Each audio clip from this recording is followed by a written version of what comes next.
Hey guys, Dawson for OneWire. Today I'm going to show you how to troubleshoot audio issues with your web phone. So first, let's check your Windows machine and make sure you're using the right device. What we're going to do is click on the Windows icon in the bottom left and type in sound. You'll see sound settings, we'll click on that. This will open up a new window where you can see your output and your input device. Your output device is going to be your headphones or speakers, whatever you're using. Your input device could be a couple things.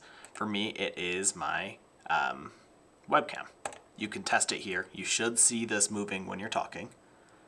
So we look good there. We just want to make sure these are on our right devices here. Next, let's go ahead and pull open our web phone. I've already got it open, but go ahead and sign into your web phone and click on this lock right here.